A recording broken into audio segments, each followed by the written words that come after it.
This program contains graphic material, including offensive language. Viewer discretion is advised. We from New York. You can't be soft. We handle our business, we bust our gun. Straight bullets get tossed around, people get hit. I'm a Crip. If anybody step into my vicinity, I'm going at you to the fullest extent.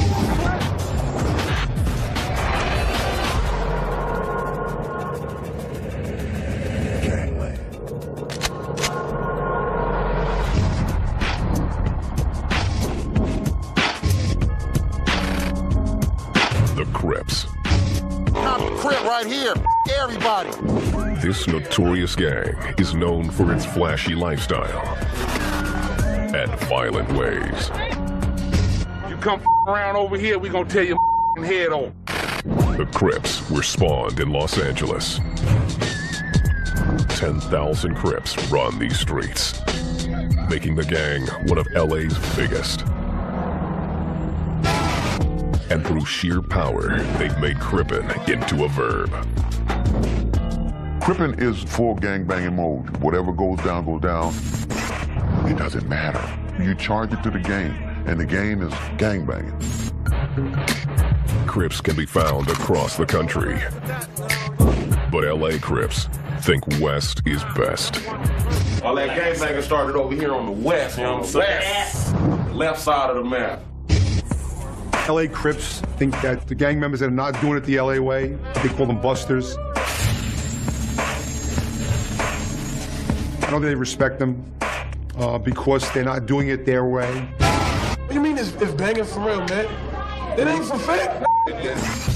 That doesn't sit well with Crips in the East, I'm catching who have built a stronghold in America's largest city, New York. New York, no dead zone. The Crips, one of the largest street gangs in New York City, and one of the most violent street gangs in New York City. You know, granted, I mean, the West Coast argument, well, we had it going first, but East Coast Crips, just as violent, just as ruthless as West Coast Crips. The East Coast Crips are on a mission to prove they're tougher than those in the West. And they'll do anything to make their point, no matter who it hurts. The Crips do work in all 5 boroughs of the Big Apple. And they say they're second to no one.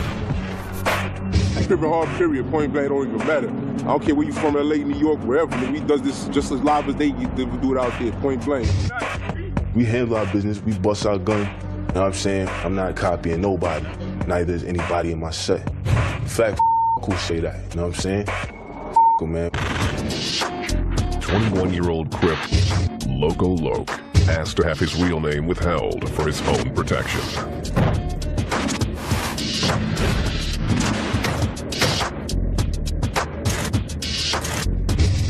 Loco Loke has been running with the Crips since age 11. I became part of the Crip organization because it's closer to my rebel roots. You understand what I'm saying? Because my homeboys, my loved ones is Crip. You know what I'm saying? We bang out together. You know what I'm saying? Bang on other together. Violence is just one of the ways he represents. I like to poke things up, you know what I mean? There's a lot of people running around with my wounds on them, you understand?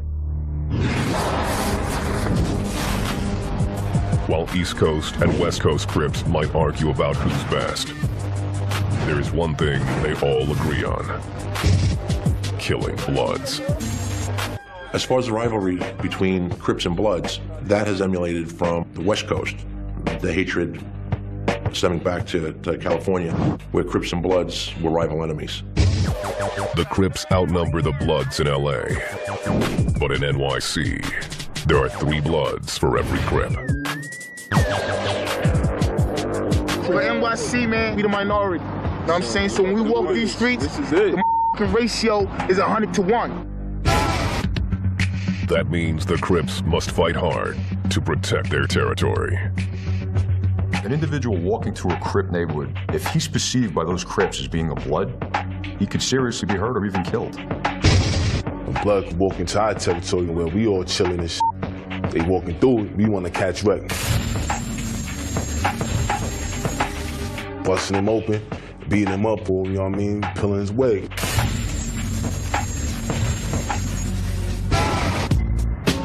That's especially true when drug turf is at stake. In New York, the Crips have a lucrative piece of the cocaine and heroin trade, and they're not about to give it up. If you blood, it don't really matter what game it is. You come in between the money, you gotta get out of here. You go and get rid of you. Us being Crip, we love cash so much, we're willing to do anything to make sure you don't mess that up. OMG asked to have his real name withheld for his own protection.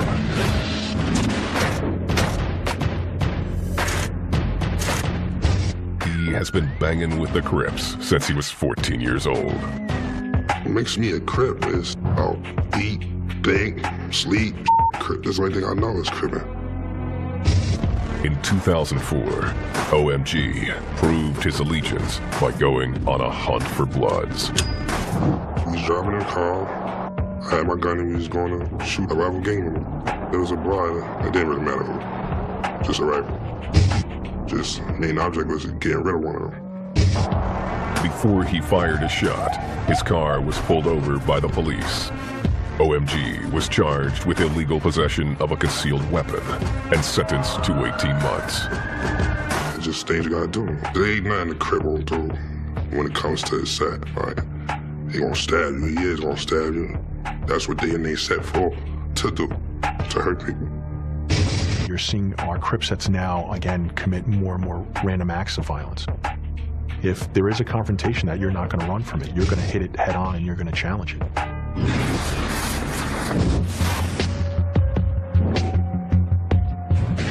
July 2nd, 2005, Brooklyn, New York.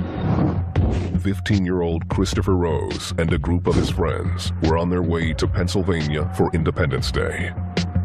Rose's parents had reluctantly agreed to let the boys travel alone. That was their first time they were being allowed to go that far by themselves, because they were going to be 16 soon. And everyone said, all teenagers in New York take the bus and train by themselves. Rose's father had given him specific instructions.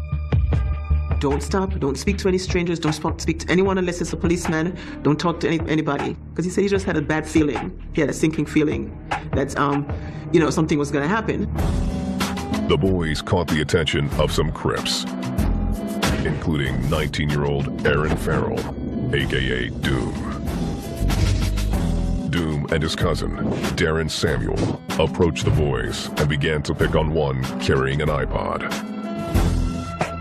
One of the kids was wearing an iPod with white earpiece. It was very popular at the time. Darren Samuel demanded the boy hand it over. When he refused, all hell broke loose. The little guys, they put up a fight. And maybe that kind of disrespected the attackers, and they decided to pull out their weapons. Several other Crips joined in the battle. Now the fight is on. Now you, as a member of that gang, have to go help your fellow gang members, the guys you recruit. You have to go in and jump in on their behalf. One of Chris's friends told me that the voice came from behind, from his right side. He said, somebody say, poke him, poke him. The boy was stabbed in the chest and abdomen. He collapsed on the sidewalk as the Crips fled the scene. Stabbing an individual, again, takes it to the next level. It becomes that wolf pack mentality. It's like a shark attack. It just, gets out of hand. Rose's mother was at a family wedding when she received the call. I went outside to answer the phone and picked it up, and it was the police. And then we spoke to me and they said, yeah, your son has been stabbed, and, you need to go to the hospital. In a New York minute, it could turn up. His son's gonna have it. It is what it is.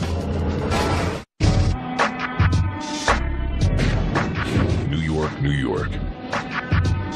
The heart of the Empire State is home to one of the most notorious gangs in America, the East Coast Crips. Big Crips on this side, but it's big Crips over here. The gang is building a bloody reputation in the city that never sleeps. We crippin', man. We crippin' in Hey, yo. bad, man. The gang is great, my so bangers. My hood, if you went to be aware of the danger. The style of Crippin' looks different here. New York's don't gangbang. They hustle. So they look at us like we weird, like, oh, they gangbang. They think they in California. No, we just being us. But the East Coast Crips are inextricably tied to their brothers in California.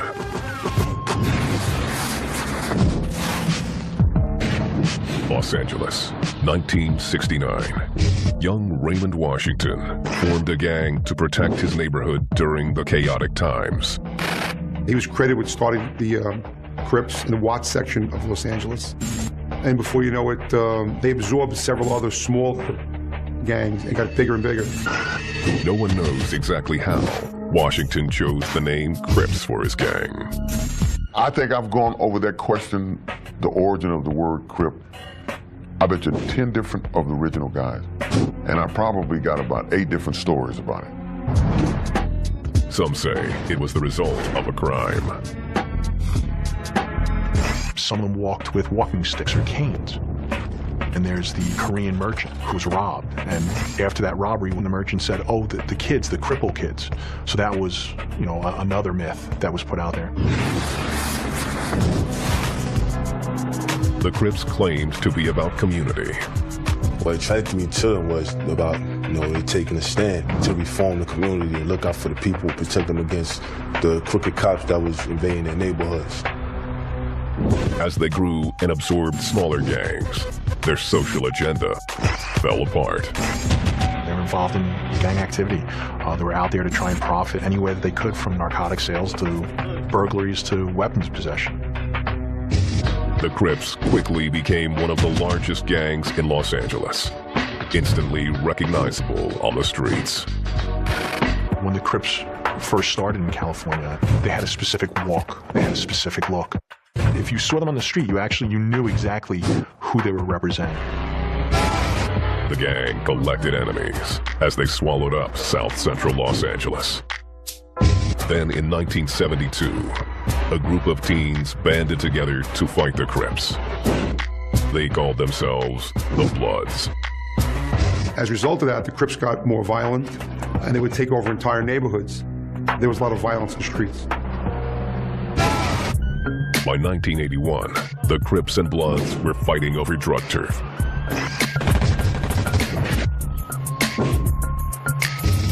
It escalated when a new form of cocaine hit the streets. Crack was being sold everywhere because the Crips were making tons of money out of this new way of using coke, which was smoking crack. The Crips took it a step further and decided to go straight to the source. The cocaine and the heroin was coming in from South America, would be shipped to Belize as a transshipment point for the Crips, so the gang members recruited local youth to help them with the drugs. The Crips even started recruiting their suppliers. 2 of the most notorious were Delman and Morgan Mayen. The Mayen brothers came from tough areas of Belize. They had a background in drugs. They were very violent. They were very heavily involved in carrying guns, shooting guns. By 1989, the suppliers were immigrating to New York City. They came to this area for a better life. They brought with them their kids, and their teenagers were already LA-style gang members from their country of Belize. The Mayen brothers arrived with one agenda. Primarily, they came to New York to deal crack. That was the primary goal, was to make money. But the Bloods wouldn't have it. The East Coast Bloods had formed at Rikers Island to defend themselves against other gangs. They modeled themselves after West Coast Bloods and became the largest jail gang in New York City, and then the biggest jail gang in the New York State area. They quickly numbered more than 1,000, both inside and on the streets. All over the city, Bloods started forming. The Bloods became very violent. The Mayen brothers weren't intimidated. They formed the first East Coast chapter of the Crips. They started their own group of Rolling 30s Crips in Harlem area with other Belizean teenagers and kids, and then recruited local kids into the gang. OMG was living in the hood when the Crips took hold. They just mostly focus on drugs and money, making money, trying to progress. So it's like, they grind, it's just about grinding, how hard you gonna grind. And it just spread like a wildfire after that.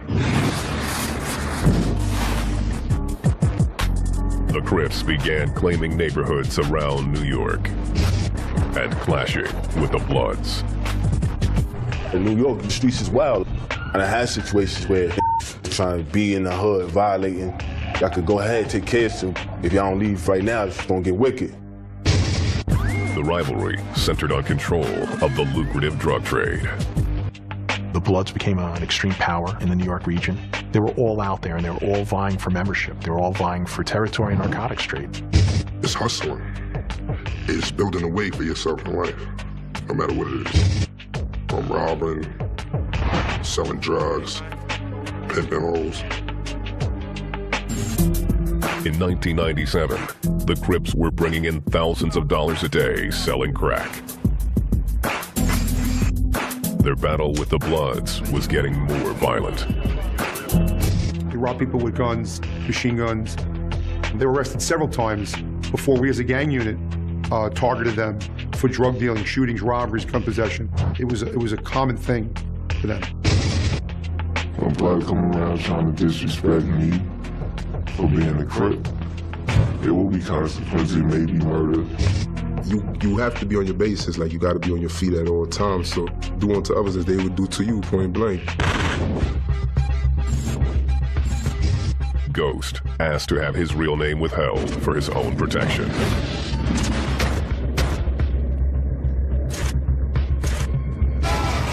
It's about reputation. You want to be that dude that everybody, not just respect, but everybody, everybody look to at the end of the day.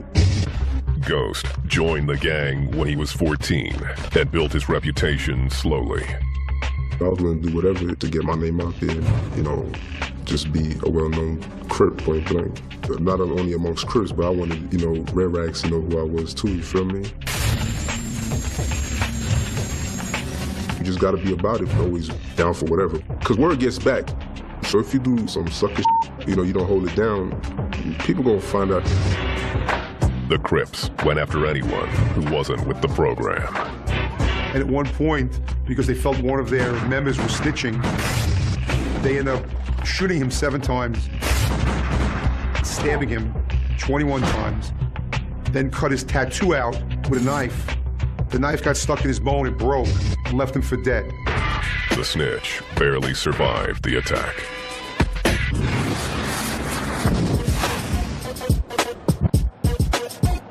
By October, the NYPD was fed up and ready to bring down the hammer.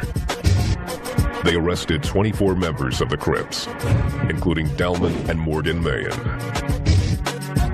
The brothers were convicted of various charges, including conspiracy and murder in the second degree. Then they were deported back to Belize.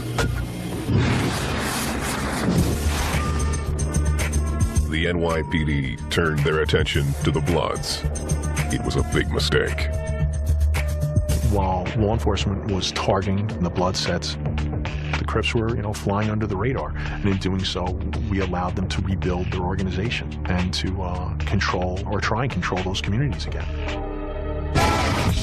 The Crips swore an oath of secrecy and began to rebuild their numbers. They recruited people who already hated their biggest rival, the Bloods. Why would you join Crip if you don't hate Bloods? They prey on the weak. They pick and choose who they lash out on. Basically, you just got to defend yourself at all times. You know what I mean? You can't be no bitch, you feel me? You got to just stick up for you, point blank, at the end of the day. By 2003, the Crips numbered some 2,000 across NYC.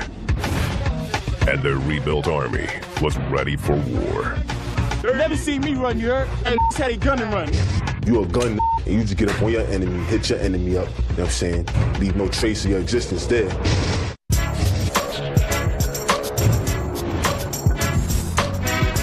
New York City. The East Coast Crips are building a ruthless reputation 3,000 miles from their roots in LA. I said Crippin' ain't easy, but it damn sure is fun. Though Crips on both coasts represent with the color blue, the similarities end there.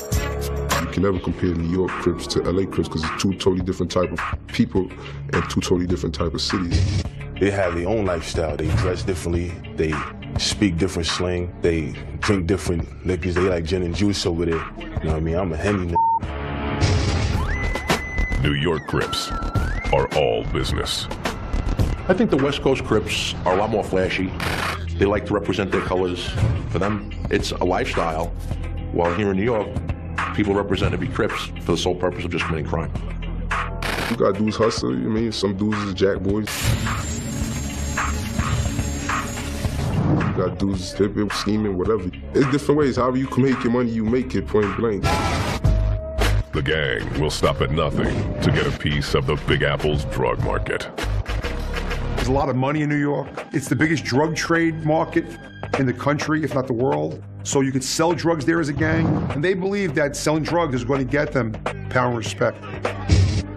Until money changes color, my favorite color is green. And they don't tolerate interference. You get in the way of a Crip's money, or a Crip's business, or a Crip's drug location, he'll kill you. That Crip is going to protect his territory. You cut your brother, your sister, anybody. As long as it get done, as long as you know the message that we trying to send is don't mess with our money.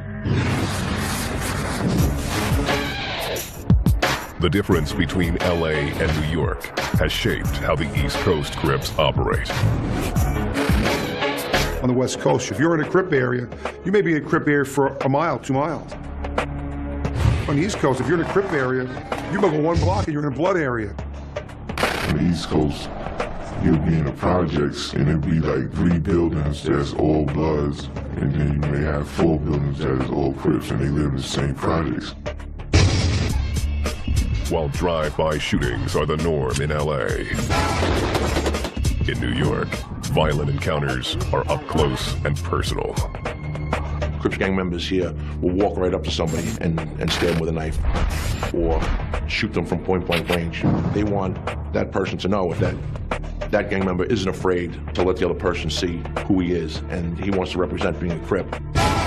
With New York Crips, they want to really put that fear in you, and ain't nothing more fearsome than somebody just walking straight up to you, point-blank range, and just twisting you. It don't really need me if it's light or dark out there. It's streets. It always happens.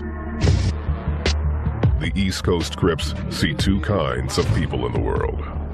Either you're gonna be a victim or you're gonna be doing victimizing, you know what I mean? All bloods, you heard?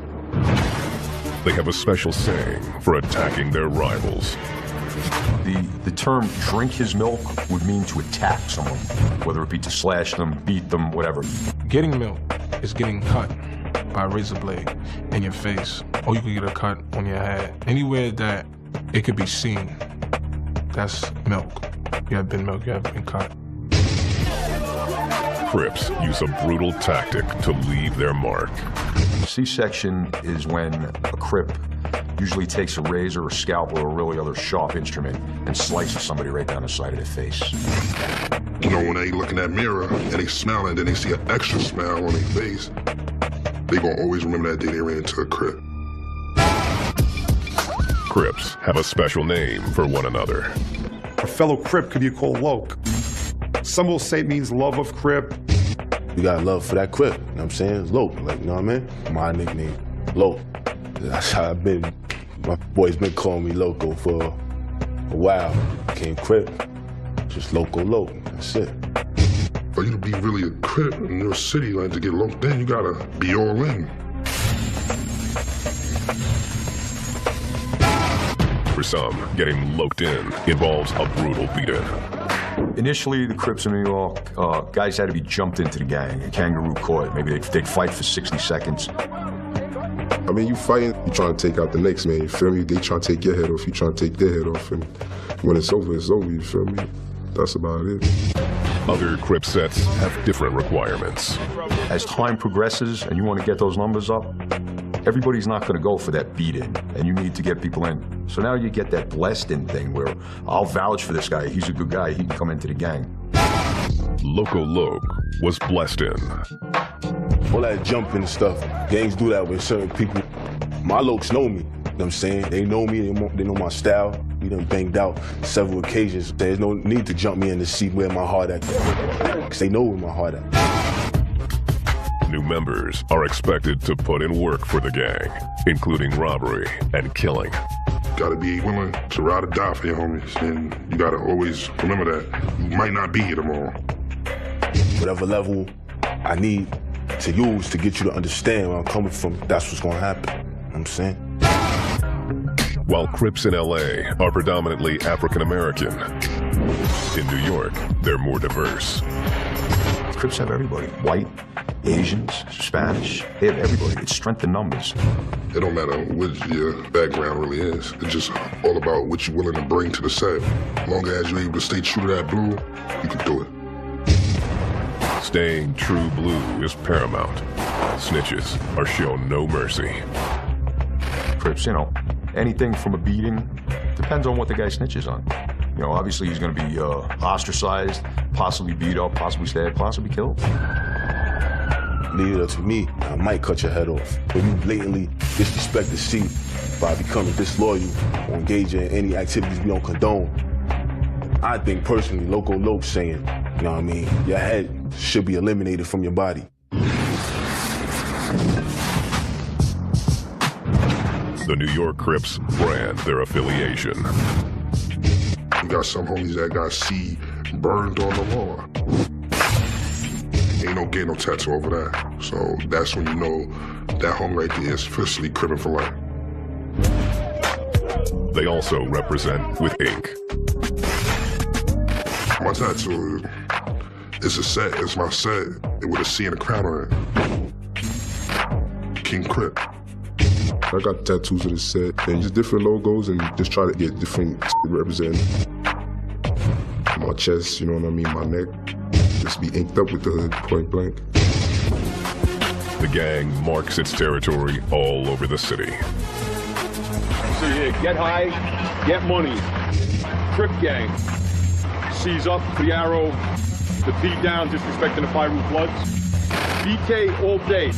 Blood killer. BK stands for blood killer in gang lingo. We f***ing BK machines. At the end of the day, we BK machines, homie.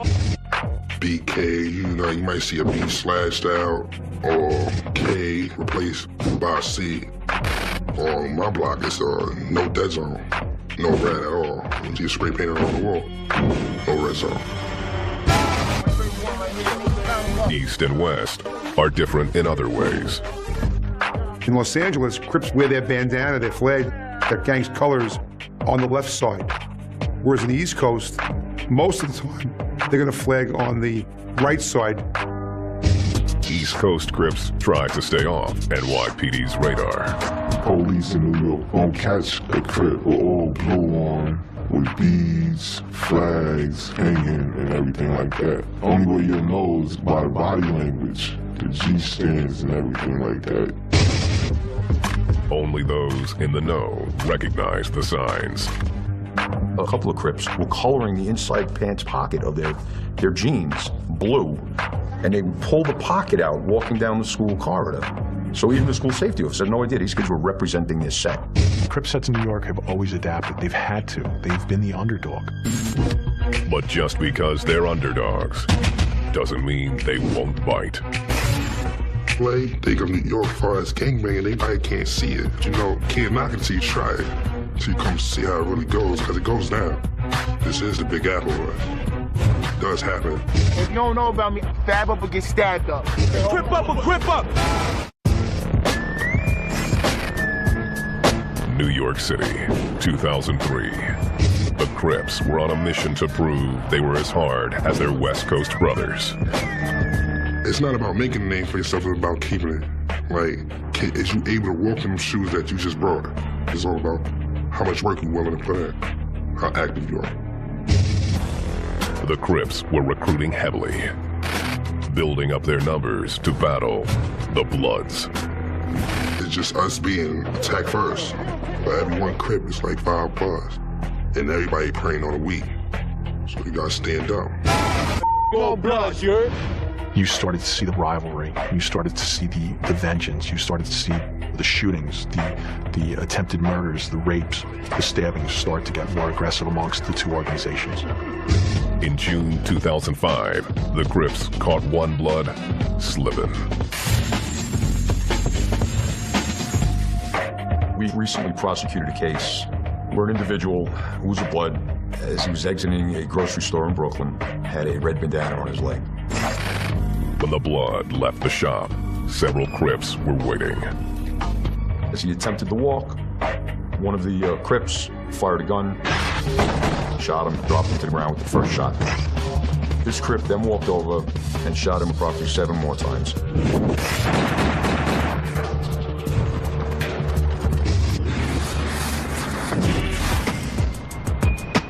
Before long, the Crips viewed anyone as fair game. As far as violence goes, Crip gang members don't care who they hurt or who they injure. In fact, they almost wear it as a badge of courage if they kill somebody or if they hurt somebody. They want to intimidate everybody, not just the people that they're targeting. They don't care about collateral damage. You push a Crip, we're gonna come looking for you. And there's gonna be a whole lot of consequences behind that.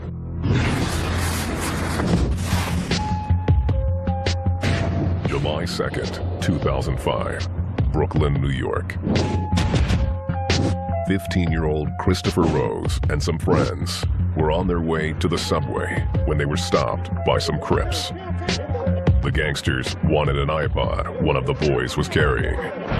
When Rose protested, he was stabbed in the chest and stomach. Paramedics arrived in minutes, but pronounced Rose dead at the scene. They said they tried to resuscitate him, but it didn't work. I think, yeah, because he probably had expired before the ambulance got there. The NYPD believed the incident was a typical Crips initiation. They weren't afraid of anyone. It was a brutal, violent crime, and they didn't care. It just shows me that those guys that perpetrated the crime, it wasn't about the iPod. It was about proving something.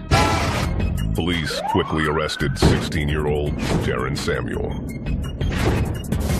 Thank goodness for Good Samaritans. Somebody had saw when Chris fell and saw the guys scatter and saw Darren. Soon after, 19-year-old Aaron Farrell, a.k.a. Doom, was also arrested. The teens were charged with murder and attempted robbery. But prosecutors found that few witnesses were willing to talk. People don't talk. As busy as the street was that day and as many people were standing around and as many people came to me afterward during the investigation and told me, oh, I'm so sorry what happened to your son. I saw it, I saw.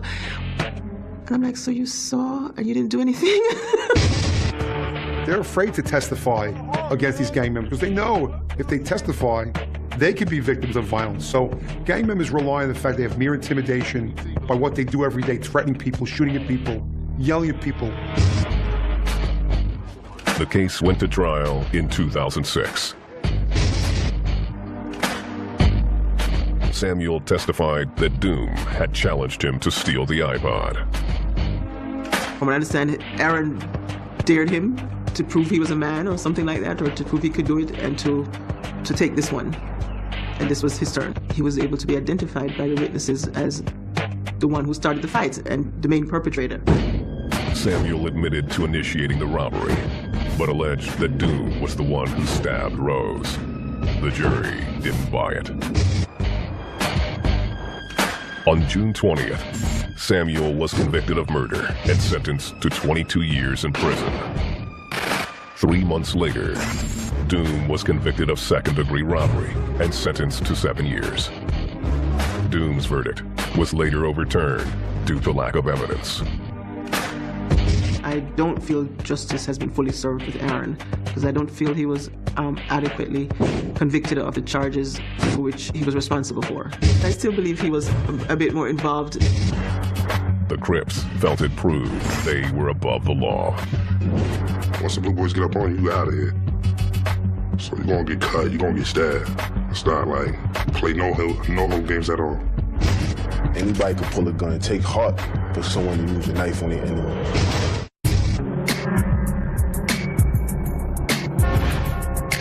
For years, the Crips have been building a power base in New York City, separating themselves from their West Coast brothers.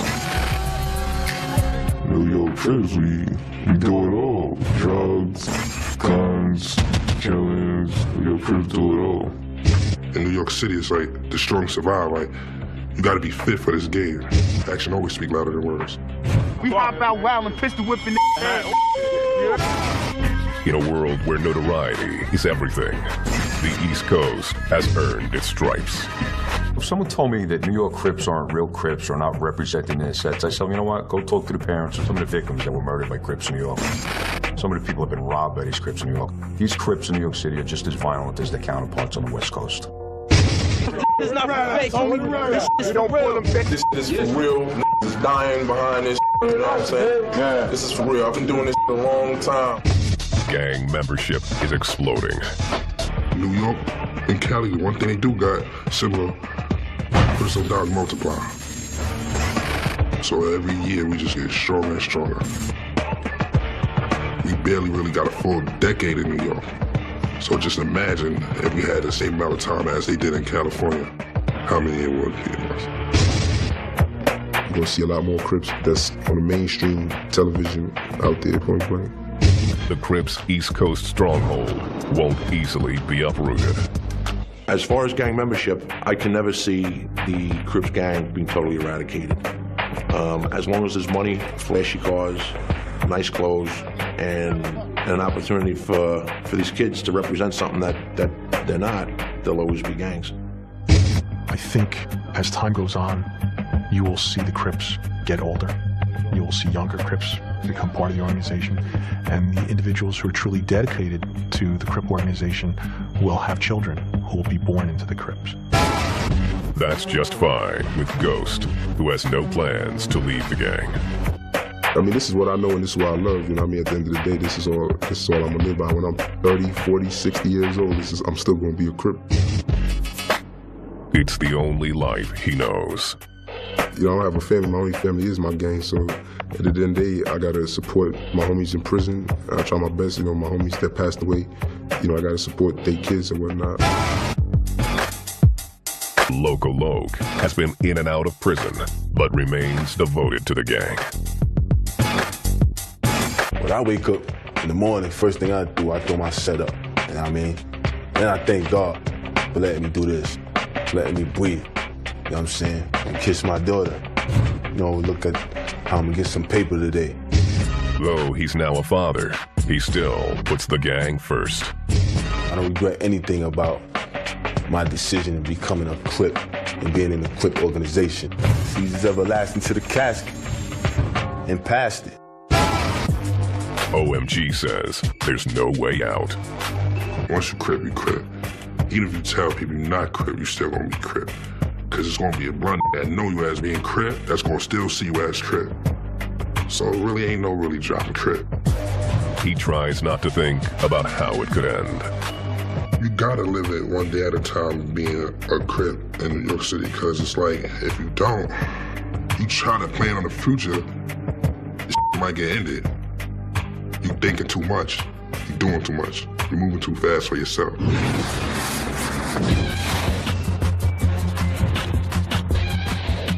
For East Coast Crips, New York is the only place they call home.